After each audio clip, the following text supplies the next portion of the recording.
ਵਾਹਿਗੁਰੂ ਜੀ ਕਾ ਖਾਲਸਾ ਵਾਹਿਗੁਰੂ ਜੀ ਕੀ ਫਤਿਹ.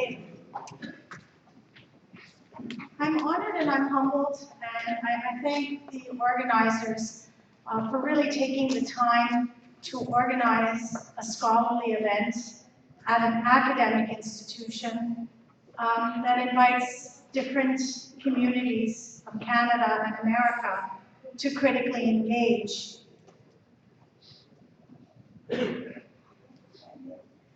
The title today is looking at Sikh issues in the 21st century. I think what is telling are the words from a philosopher that inspires me in trying to understand struggle, resistance, and change. Our modern condition is characterized by a crisis of authority. I really think it's important to think about the crisis of authority. We cannot look at Sikh struggle in the 21st century without going back into Sikh history. And when we look at the modern nation states globally, we have to ask, what is the dominant authority? And is that authority structure functioning ethically? The global movements of resistance from the left to Kashmiris, to people in Spain, to nations and smaller nations in South America are all challenging nation states because their authority is unethical. Sikhs are no different in that struggle. And when I listen to speeches, when I read the paper, I see and understand that there is an anger towards Sikhs, and we often blame Sikhs for perhaps narrow-mindedness, a lack of connecting to Gurbani, being hypocritical. I'll say one thing about that. I wasn't chosen to talk about Sikh issues. This issue came to me, and not by choice. It came to me because of outrage of Sikh issues. I have studied movements, the Algerian movements, struggles in Quebec. My mother was caught between the Berlin Wall, I'm half German, and I saw the struggles between the Berlin Wall. But I saw hope because the German people never thought that the Berlin Wall would collapse. But deep in the heart, there was hope. And I say, in the 10 years of crossing borders, Pakistan, India, America, England, one reason why I am here is because I know deep in the heart of Sikhs, there is hope. And my inspiration from Sikhs comes when they say to me, Indira, you look so distressed. I am, I'm actually distressed today. Is stay in challanges. And I have to say, those are very powerful words. Because when the militants, when Guru Arjan, when Guru Nanak, Guru Gobind Singh Ji were all in their brutal struggles, they were still hopeful. We can't imagine what Guru Arjan went through, but he still accepted torture through this. Where does that strength come from? What my point is, and I didn't plan this introduction, it just came naturally, is that while yes, Sikhs are partially to blame for their behavior, I have to say that Sikhs are confronted with extraordinary conditions. And if Sikhs want to move forward today, you need to understand the conditions. And that's my goal today. I'm not here to give solutions. I will give my thoughts. Okay? Writing and speaking about Sikh atrocities, in particular Operation Bluestar and Sikh genocide, and the naming of atrocities is essential. It is not a riot, and I don't believe the word pogrom is accurate and intense enough to capture what has happened, according to the United Nations and the articles that they define it by. Based on evidence from my ethnographic work, my content analysis from 2005 to 2015, I asked myself, Lahi Guru, what is this cruelty that has been inflicted on Sikhs? It cannot be forgotten, and it cannot be forgiven. That's what many Sikhs have told me. While we have a lot of discourse today, and a lot of the thinkers today talk about we need forgiveness. Yes, we need forgiveness so that we can move forward. But this is so cliche. We need to first have accountability. India refuses to even acknowledge the death counts of Operations Bluestar. It refuses to acknowledge wrongdoing. It refuses to acknowledge the premeditated act 2 years prior. So how can there be forgivability? Sikhs cannot forget 1984, but Sikh history goes way before, with the Mughal empires, the struggles against the British colonial rule, and one of the more brutal rules today in imperialist world structures is the Indian nation state.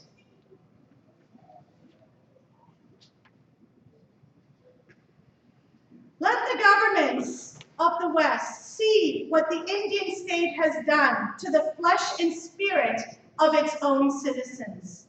One Sikh from Pakistan told me, the 6th of June is the time when images and pictures clearly show what has happened to Sikhs. And what he said to me, quote, those killed come in our dreams and ask us if ever we will get justice. Now, I hear this word justice all the time. The word is so often used that we almost experience a compassion fatigue, that we don't understand the meaning of justice. What is justice?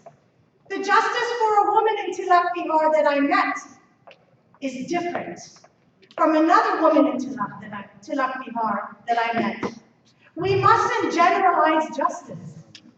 Justice is singular. Justice for your grandfather is going to be different. For some people, justice is hanging the perpetrators. For others, that's not the solution. It's not about justice. It's about justice is, plural. There are many justices that we need to think about. While justice still has not been achieved, the multiple justices, accountability, and stopping the Indian nation state from oppressing Sikhs was also echoed by someone that I have been very inspired with when I'm in Pakistan, and that's Sardar Bahisham Singh in Lahore. And what he told me when I was there to commemorate 30 years of Operation Bluestar in Lahore, this is what he said, and I'd like you to listen to the words. He said to me that 30 years ago, he used to stand alone in Lahore commemorating 84. You can imagine you as a Sikh standing alone. And when I was there, there were many, many Sikhs from Peshawar, from Narawal, from Nankana Sahib commemorating. That's hopeful. And that shows actually that even in Pakistan, Sikhs are now coming forward and actually commemorating. And this is a global phenomenon. So that's something to see as a positive effect. And the more numbers that come out at commemorative events, the more reassurance everyone gets that there is solidarity and some unification among Sikhs. Many Sikhs that I have met today, unfortunately, are not reflecting the Sikhi that I have read about. Many have become aggressive, angry, and negative. This energy needs to be converted into positive energy and channeled in the right direction.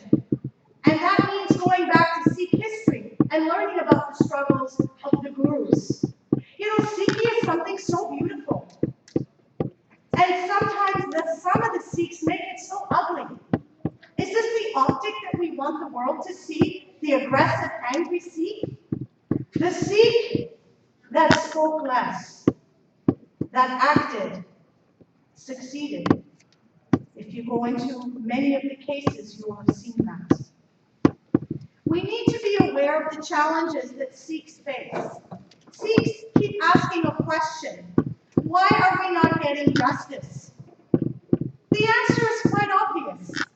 In current geopolitical times, Sikhs are not going to be given the support by American government or by Canadian government because in corporate capitalist system, the vested interest is in bilateral agreements. In Canada, when Modi came to Canada, they had a 5-year uranium deal worth billions of dollars. India is a huge market for Canada. India is a huge market for America. So we shouldn't be asking, why hasn't justice been achieved for Sikhs? We're asking the wrong questions, in my opinion. What I think we should be asking is why and how the state has gotten away with granting justice to perpetrators. What are the strategies employed to sustain Sikhs in perpetual states of slavery? The master has changed in the course of time, but Sikhs still remain a slave. And this is a big slogan that we see.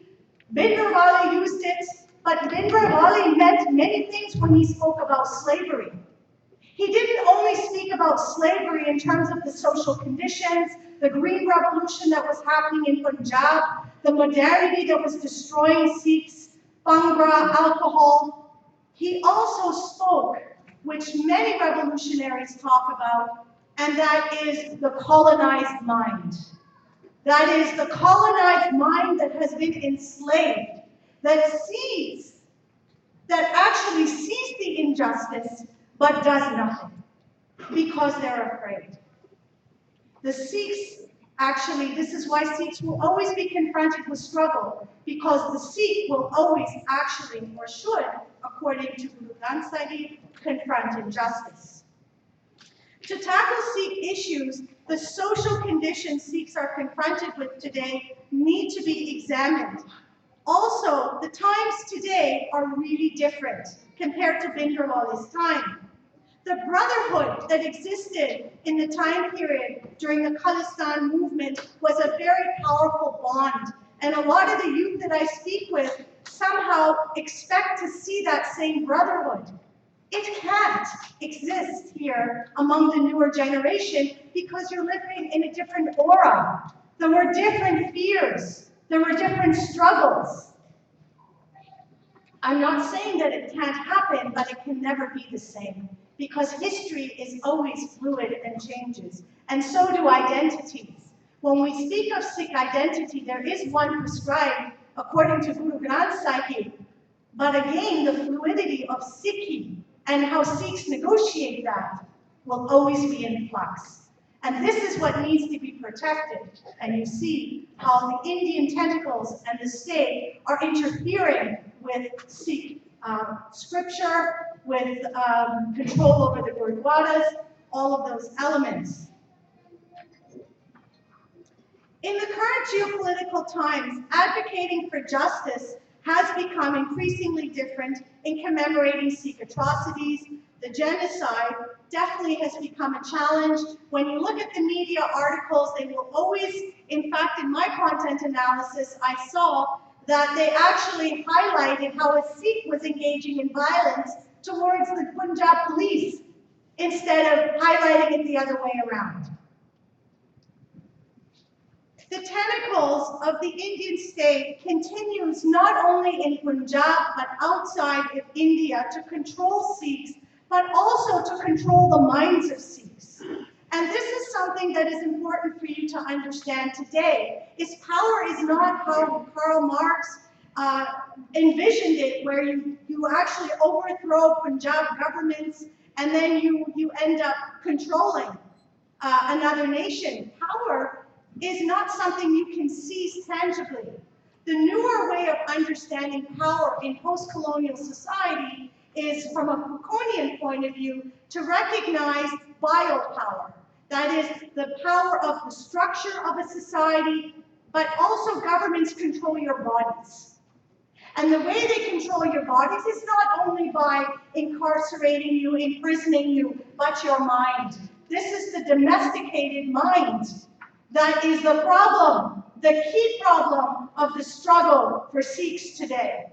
And a very good example of the domesticated mind is when Sikhs themselves don't even know that what they're doing, even in their advocacy for Sikh issues, that they're actually damaging Sikhs. We had Bhangra festivals in Vancouver, and some Sikhs wanted to commemorate on the actual day of Operation Bluestar and felt it was fine. The point is, this is taking the limited space that is available for Sikhs that already is so minuscule to actually commemorate.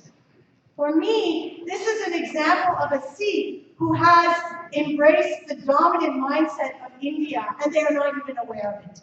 Those are the Sikhs that are most destructive.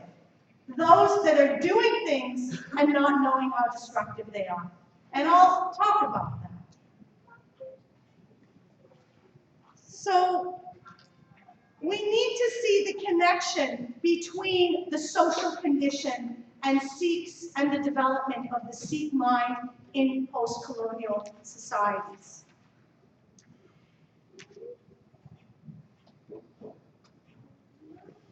What is a real problem today is that the Sikh issue is really urgent. One Sikh told me, Sikhs are living in a jungle, and only when the branch hits them, they will know that they're in the jungle. For many Sikhs, Bhindranwale played the role of the branch during the lifetime and showed Sikhs the social conditions they were living in. He awakened the people. What we need to focus on with Bhindranwale is not really only who he is, but his impact. Why did he have the impact on Sikhs that he had? Now, I have many interviews of people who spoke about how they were inspired by Bhindranwale, and it's easy for people to talk about it. But for me, the most sublime moment was when I was in Panja Sahib 3 years ago, in Panja Sahib for the Vaisakhi festival, and at 4:30 in the morning, I heard a scream. I heard a cry, and an elder man was screaming Bhindranwale. It was such a powerful cry, and it was almost a cry for help. It was a cry for people to recognize the huge loss in the need of a leader. So sometimes the most effective ways of understanding is when you are struck. And this was the power of Bhindranwale as well. What leader today exists that Sikhs could actually trust? I mean, you may have leaders that you could trust. Who has actually had the same effect on Sikhs to enlighten them? Bapu Surat Singh actually is a very important figure. I saw it in the actual face of his daughters, and when I spoke with one of his daughters from California, Mandeep, she told me that Bapu Surat Singh was inspired by Bhindranwale. And he was one of the generation who actually met Bhindranwale. And he was actually, Bhindranwale was part of, when he became Amritari, part of his Panch Pirali. And he remembered that during Operation Bluestar, he went to Bhindranwale and said, "Can I help you?" And Bhindranwale said, "No, you have 5 kids. You go home and look after your family." And when Bhindranwale became Shaheed, Bapu Surat Singh left his job. He was a teacher, and he left his job because it was a government job, and he dedicated his life to the farm. And you know, today, it's so hurtful to see Sikhs question, why is he dead? You know, again, I don't think that's the right question. We should be asking, why would a man of his age want to spend the last years of his life suffering the way he has? And I'm sure you've seen the recent images of him. These are the questions. Sikhs need to start to think about questions. not those easy questions that everyone is asking. Conditions today have worsened for Sikhs, and these conditions and the lack of faith in the Indian state is actually what led to the Khalistan movement.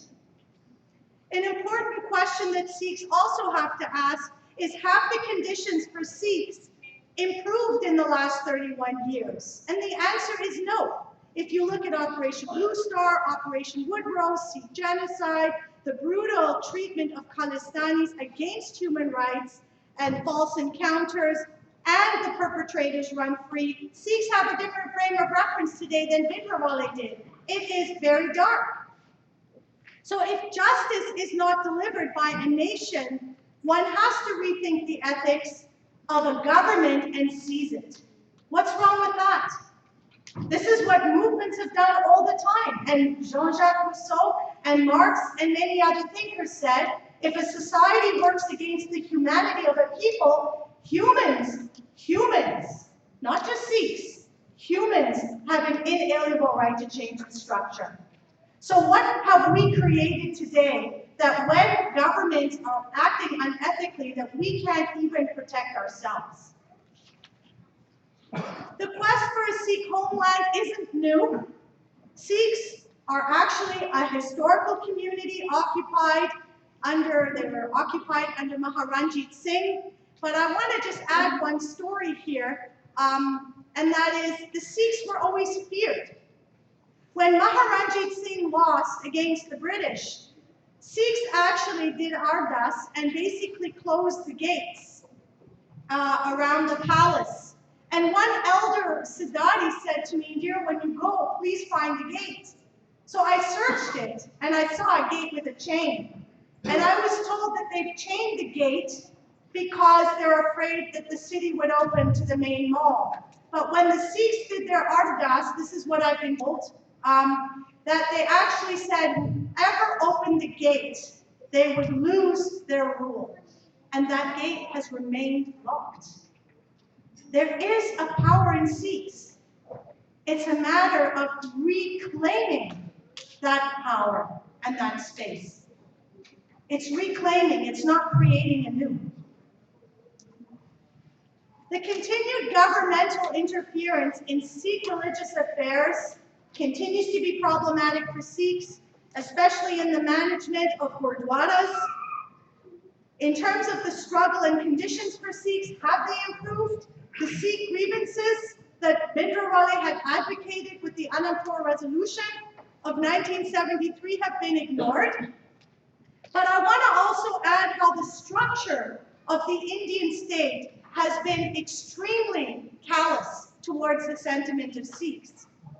When Bindrawale had advocated for challenging the holy city or wanting it to be a holy city, what ended up happening is that on May 29th, 1981, Sikhs actually protested against the Anandpur Resolution and said, "We will smoke cigarettes. Sikhs who put on religious symbols of the kirpan should be kicked out and should go to Pakistan." Another example of the climate of Sikhs was actually when they had asked that buses not be burned because there was Guru Granth Sahib, there were books in there. And in fact, they were burned. And the point that I want to make is the Indian state did nothing. Now what's going on now in Amritsar? I know Mo made mention of that. Why is there no punishment against actually defaming Sikhi in what's going on in the Akal Takht? There should be laws of sedition applied. So the conditions of 84 and the present day have not changed. And this is what Sikhs need to just not learn in their history, they need to feel it.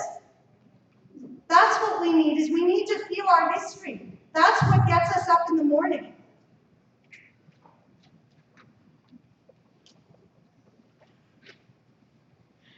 Okay. This is an image that struck me because it is a very powerful image of persecution. And this word persecution, I think, is relevant when we look at Sikhs today. And when we're looking at strategies, we have to ask, why are we even asking the question for Sikhs in the 21st century? They are still persecuted. For many Sikhs, Khalistan is needed, and it's a means to preserve their identity. And it is basically considered a place of the pure. But the way Sikhs are selling it is as if it's anti-Hindu. Now, we all have maybe our particular viewpoints, but in the climate of secularism, in the climate of the war on terror, this is the most dangerous tactic. Because under Maharanjit Singh, even in Guru Gobind Singh's time, in those time periods, all Sikhs lived relatively equally. And this is how Sikhs should advocate for Khalistan, that any faith can actually live there. Because if you're not going to advocate for that, it's going to be a battle in a secular society. And so secularism is a big problem for Sikhs that are trying to convey an identity of the merging of religion and violence. This is Sikhs in Panja Sahib, and this is the Indian nation state. And when Bhindranwale asked for, this is going back in time, wanting a holy city and no alcohol, this is a major problem for Sikhs. Everywhere you go in Amritsar, you see the images of alcohol. It is actually deteriorating. You can actually measure how many blocks you go until you see more images. And when Bhindranwale was confronting leaders around terrorism, he said, Indira and Congress have labeled me a terrorist. And what he did is he actually confronted the word terrorism. And this is what I want to talk about, and how do we move forward? One way to move forward on the issue is sharpening the mind. The voice and the pen are the weapons, but they need to be sharpened, and they need to be sharpened as steel. Bhindranwale was a noble holy man from his point of view and from the point of view of many. But what is important is he actually epitomized the nitty-gritty, and he nurtured his mind. What people actually remember about Bhindranwale is how he learned by heart Dakni Onkar in 1 day and Sukhmani Sahib in 13 days. And we have to ask, it wasn't just out of nothing that a person was able to have the mind that he had. Strength and courage and proper leadership is needed. So today, in the 21st century, who speaks for Sikhs? Who speaks for Sikhs? What they do, and what do they exclude? In the current geopolitical climate with the war on terror, it is increasingly difficult for Sikhs to express their identity and their struggle, especially the intersection and nexus of faith and politics, which includes the subject of violence. We often have the binaries of democratic and then religious, as if religious doctrines are undemocratic. Sikhs actually are heeding the dominant viewpoint. When you listen to some of the Sikh leaders, they say Sikhs are peaceful people, which they are, but they also say we don't support violence. That's not true. So what is needed, just as Bhindranwale, who is a leader, that is a good model to show how he articulated his faith and politics through a Sikh lens. The fact has been that we today actually distort Sikhi. Most nations have weapons in their defense. Sikhs are a nation as well, and they also need to defend themselves. But Sikhs and Muslims today are targeted, being a violent and religious community, which is often espoused from a Western lens. But Muslims are a larger number, and they actually have great leaders that have explained their faith from their lens. Where are the Sikh leaders that are able to actually speak on that publicly. One needs to take time to address this topic, even in the current geopolitical time period, because Sikhism should not be captured from the Western lens. And what Sikhs are doing is they're articulating their identity as they want the West to hear it. The good citizen. This is again an example of biopower exercised on a Sikh. And that Sikh is not going to basically help the cause. It should be explained from a Sikh history context. The Khalsa was born out of a double-edged sword, the Khanda. By drinking the elixir of immortality, it was administered by Guru Gobind Singh in April in 1699. Now, what Guru Gobind Singh actually ordered was the Khalsa to carry many weapons as required by persons of all times. Now, do we hear Sikhs saying that? In fact, we've had key leaders that have carried 10 weapons. Some Gurdwaras have weapons in their Gurdwaras because Sikhs were born out of arms, and they lived with arms, fought and worshipped with arms, and they are part of Sikh religious order. This is what needs to be explained. How can people take the issue of arms seriously?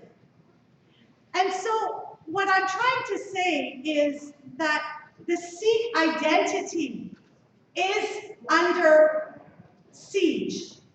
And Sikhs need a space, even in America and in Canada, for them to understand. And if you look at Muslims, their faith has some similar threads in terms of looking at the sovereignty of the body and also ensuring that it's protected. But one concept that I think is a real problem that I'm seeing in Sikhs today is the romanticizing of violence. When I go to Facebook, not that I like Facebook, but I go because I want to know what's out there. When I read the posters at commemorative events, I see images of violence and guns. Now, there are images of violence and guns that are accurate pictures of a time period, and that can't be erased. And that's fine. But when it's represented in such a way that it is glorified, it is irresponsible. Because what it's doing is it's giving the Indian state the ammunition that it needs to show itself as a victim. And that justifies being able to actually ratify deals with Israel to purchase more drones. So it's really important that the optic of the Sikh struggle is conveyed in a proper context. Mentioning violence should be included, but the romanticization of violence and the way we're seeing it on some posters is very destructive. The true Khalistanis shake their heads and ask, nobody asks them how they have to live their lives today, knowing they've killed people. They saw the blood, and they don't think that it's funny or something to glorify. It's the generation that hasn't seen the blood, and the true Khalistanis are waiting and watching silently to expose. But the time isn't right. I'm wondering, there's a light here. I'm not able to read my notes because the lighting is so bright, so I'm so blinded, if that's possible to turn down. Thank you. These are images of Lahore, and I just want to say, in terms of looking at the Sikh struggle in the 21st century, what I think is really important is that Sikhs actually have a reference point there where they see Maharanjit Singh, where they actually see that there was a Sikh nation. In the Western world, it's just part of the imaginary. We can only imagine it. But the Sikhs living there see it in an actual architectural design every day that alters people's mindset. Khalistan is alive, and as one Khalistani said, I don't say the struggle has been finished. I'm not of that view because this candle is still lit. Maybe it's lit very low at the moment, but there will come a time when more oil is poured. One of the other struggles for Sikhs today is the denial of Khalistan and that no one wants Khalistan. But it is important to recognize that this is actually benefiting the Indian nation state, because for the last 30 years, India has tried to actually stigmatize and defame the Khalistan movement. And when you're able to show that the spirit is dead and it's not alive, it somehow sends a message to others, the movement is dead, nobody wants it. When I was in Punjab, underground, you definitely see many Sikhs saying to me that Khalistan for them is like a medicine, but obviously they're not going to actually convey that to you. And I think this becomes a problem when we're looking at referendums. Referendums work in some countries. I grew up in Quebec. I grew up during the separatist movement, but we have a whole different Canadian structure that's in place that made it possible to actually have a referendum. If we look at the political situation in Canada, the sovereignty bloc is part of the political system. But referendum for Sikhs, how many are really going to actually say, yes, we want Khalistan, especially the conditions with Modi today are under such surveillance. You have no idea how serious the situation is for Sikhs in Punjab, in the villages. I really think we need to have a discussion about this. But in Vancouver, many people supported Khalistan. You definitely see that Sikhs want it in their own way. And this was a taxi in California. This taxi doesn't exist anymore, this car, but because of the complaints. And on it, it actually says Khalistan, India is a human rights violator, and there's a number to call. So the question that we want to ask in terms of moving ahead is a few other themes that I want to highlight. And that is the dominance of Hindutva in India is continuing to erode the position of minorities. But I also want to talk about conditions. And with conditions, I want to talk about infiltration. Infiltration today is a key concern because as there is more resistance of Khalistanis, you can see that the counter-resistance is even more powerful. And during the Khalistan movement, there was a lot of infiltration with the Black Cats destroying the movement and basically destroying the intellectuals, destroying the true committed Sikhs. They were killed, many of them. And today, what are the conditions? In Gurdwaras, you actually have infiltration. Out east, apparently, I have heard that in the Langar, they have Sikh Amritari, Sikhs dressed up as Amritari, and they're trying to identify who are the most committed Khalistanis, and that there is poisoning in the Langar. Now, this is not new. This happened in '84, but it's happening now. Sikhs need to be aware of that. And so in educational institutions as well, in the world that I work, I ask myself, what scholars are writing books that actually identify the Sikh identity as Hindu identity, as connected? So what we really have to start to do is look at the social conditions. This is the only way, I think, that Sikhs are going to be able to change their situation, is to understand the stage that they're living in and walking on. A critical mind is also essential. And what we have to ask ourselves today is how are we going to able to sort of nourish a critical mind? And that in many ways, no doubt, comes from Gurbani. But I also want to say that that critical mindset means not staying in your comfort zone. Sikhs need to build bridges through common struggles and shared atrocities where Sikhs and other communities are struggling. In the United Nations, also, we have to think about how can we present some of the struggles, not only to the United Nations. The United Nations has limited power, but the fact is it can help to some extent.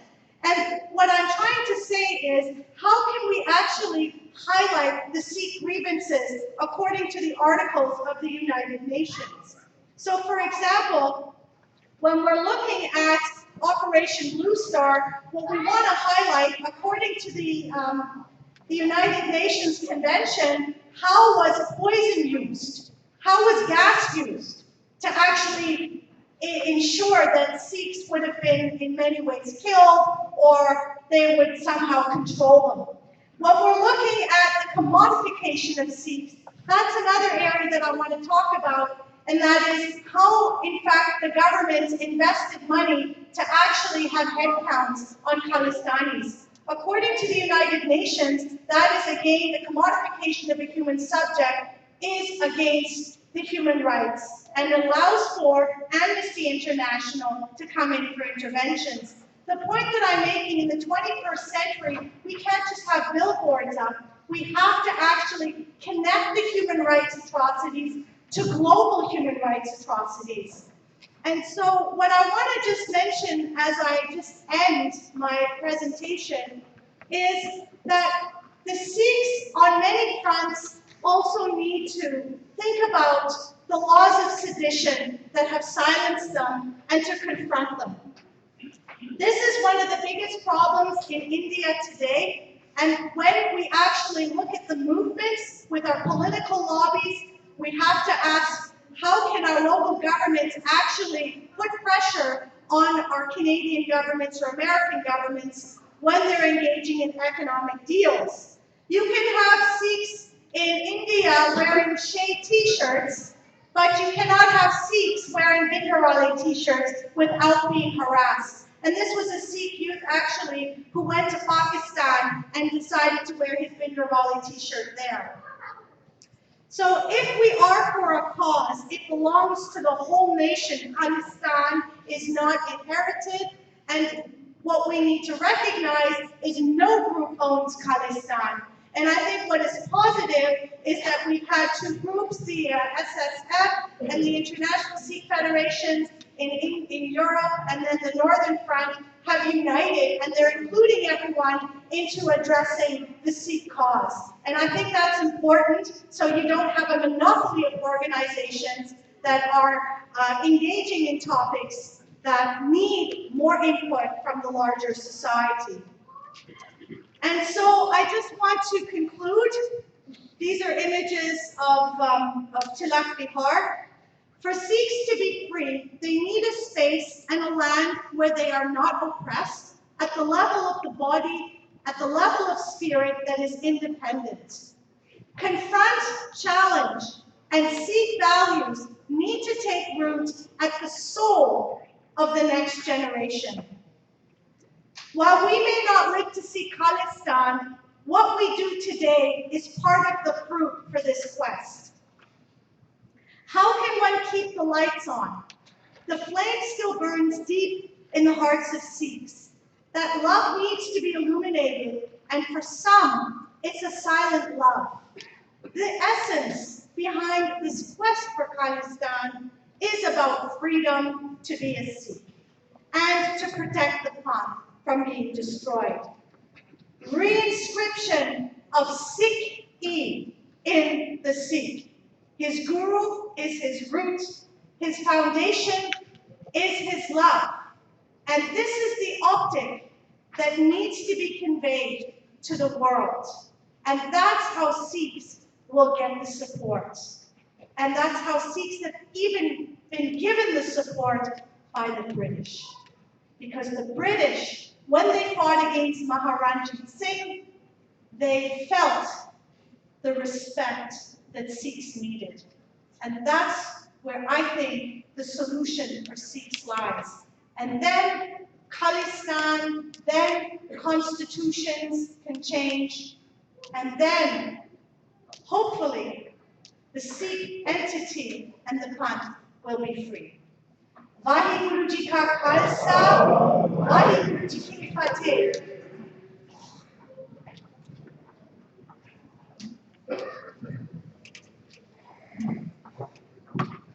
Thank you Indra. सो हम अपने last speaker ने doctor Amarjeet Singh, उन्होंने मैं सुनाना चाहूँगा, पर उसको पहला मैं एक गल आप जी शेयर करनी चाहूँगा। नॉर्थ अमेरिका के ਵਿੱਚ ਇੱਕ ਵੈਨਮਸ ਜਿਹੜਾ ਸਨੇਕ ਆ, ਰੈਟਲਿੰਗ ਸਨੇਕ ਹੈ, ਅਮਰੀਕਾ 'ਚ ਵੀ ਹੈਗਾ, ਸਾਡੇ ਨੇੜੇ ਇੱਥੇ ਬ੍ਰਿਟਿਸ਼ ਕੋਲੰਬੀਆ 'ਚ ਵੀ ਪਾਇਆ ਜਾਂਦਾ। ਨੈਸ਼ਨਲ ਜਿਓਗ੍ਰਾਫੀ ਨੇ ਇੱਕ ਉਹਦੀ ਮੂਵੀ ਬਣਾਈ ਤੇ ਰੈਟਲਿੰਗ ਸਨੇਕ ਨੂੰ ਜਦੋਂ ਜਾਓ ਨਾ ਆਪਣੀ ਸਕੂਲ ਚਲਾਉਂਦਾ ਉਹ ਜਿਵੇਂ ਦੀ ਆਵਾਜ਼ ਆਉਂਦੀ ਹੈ। ਲੇਟਲੀ ਉਹਨਾਂ ਨੇ ਦੇਖਿਆ ਕਿ ਹੁਣ ਜਦੋਂ ਸਨੇਕ ਦੇ ਕੋਲ ਕੋਈ ਬੰਦਾ ਜਾ ਰਿਹਾ ਸੀਗਾ, ਸਨੇਕ ਜਦੋਂ ਵੀ ਕਿਸੇ ਨੂੰ ਅਟੈਕ ਕਰਦਾ ਉਹ ਡਿਫੈਂਸ 'ਚ ਕਰਦਾ ਆਪਣੇ ਆਪ ਨੂੰ ਬਚਾਉਣ ਵਾਸਤੇ। ਤਾਂ ਹੁਣ ਉਹ ਉੱਠ ਹੀ ਨਹੀਂ ਰਿਹਾ, ਕੋਈ ਰੈਟਲ ਨਹੀਂ ਕਰ ਰਿਹਾ, ਉਹ ਆਪਣੀਆਂ ਅੱਖਾਂ ਮੀਚ ਕੇ ਸੁੱਤਾ ਪਿਆ। ਸਾਇੰਟਿਸਟ ਉਹਦੇ ਤੇ ਸਟੱਡੀ ਕਰ ਰਹੇ ਕਿ ਮਿਊਟੇਸ਼ਨ ਕਿੱਦਾਂ ਹੋ ਰਹੀ ਹੈ। ਉਹ ਜਿਹੜਾ ਜਾਨਵਰ ਆ ਉਹਨੂੰ ਵੀ ਲੱਗ ਰਿਹਾ ਜਦੋਂ ਮੈਂ ਹਲਾਨਾ ਤਾਂ ਮੈਨੂੰ ਮਰਦਾ, ਤਾਂ ਨੈਚੁਰਲੀ ਉਹਦੀ ਵੀ ਇੰਸਟਿੰਕਟ ਜਾਗੀ ਕਿ ਮੈਂ ਸ਼ਾਇਦ ਸੁੱਤਾ ਰਹਾਂ, ਕੁਛ ਨਾ ਕਹਾਂ ਤੇ ਸ਼ਾਇਦ ਬਚ ਜਾਵਾਂ। ਇਹ ਚੇਂਜ ਆ ਰਹੀ ਹੈ ਮਿਊਟੇਸ਼ਨ, ਇਹ ਜ਼ਹਿਨੀਅਤ ਹੈ। ਜਦੋਂ ਕੋਈ ਕੌਮਾਂ ਲੰਬੇ ਸਮੇਂ ਦੇ ਵਿੱਚ ਕੈਪਟੀਵਿਟੀ 'ਚ ਰਹਿ ਕੇ ਤੁਹਾਨੂੰ ਗੱਲ ਕੀਤੀ ਹੈ ਸਟਾਕਹੋਮ ਸਿੰਡਰੋਮ, ਜਿਹਦੇ ਵਿੱਚ ਜਿਹੜਾ ਬੰਦਾ ਪ੍ਰਿਜ਼ਨਰ ਹੁੰਦਾ ਆ ਉਹ ਆਪਣੇ ਕੈਪਟੀਵਿਟੀ ਕਰਨ ਵਾਲਾ ਬੰਦੇ ਨਾਲ ਪਿਆਰ ਕਰਨਾ ਪੈਂਦਾ, ਉਹਦੀ ਜ਼ਹਿਨੀਅਤ ਜਿਹੜੀ ਹੈ ਉਹਨਾਂ ਕੌਮ ਨੂੰ ਘੇਰ ਲਵੇ। ਮੈਨੂੰ ਇਹ ਲੱਗਦਾ ਕਿਤੇ ਕਿਤੇ ਚੈਲੰਜ। ਸੋ ਆਪਾਂ ਰਲ ਮਿਲ ਕੇ ਜਾਂ ਇਹੀ ਲੱਭਦੇ ਕਿ ਆਪਣੇ ਚੈਲੰਜ ਕੀ ਆ, ਸੋਲੂਸ਼ਨ ਹੋਰ ਵੀ ਬਾਅਦ ਚ ਲੱਭਦੇ ਜਾਣ। ਇਹ ਸ਼ਾਇਦ ਮੇਰੇ ਖਿਆਲ ਨਾਲ ਚੰਗੀ ਸ਼ੁਰੂਆਤ ਹੋਊਗੀ। ਮੈਂ ਬੇਨਤੀ ਕਰਦਾ ਡਾਕਟਰ ਅਮਰਜੀਤ ਸਿੰਘ ਨੂੰ ਪਲੀਜ਼ ਸਟੇਜ ਤੇ ਆ ਕੇ ਸੰਤਾਂ ਸੰਬੋਧਨ ਕਰਨ। ਵਾਹਿਗੁਰੂ ਜੀ ਕਾ ਖਾਲਸਾ।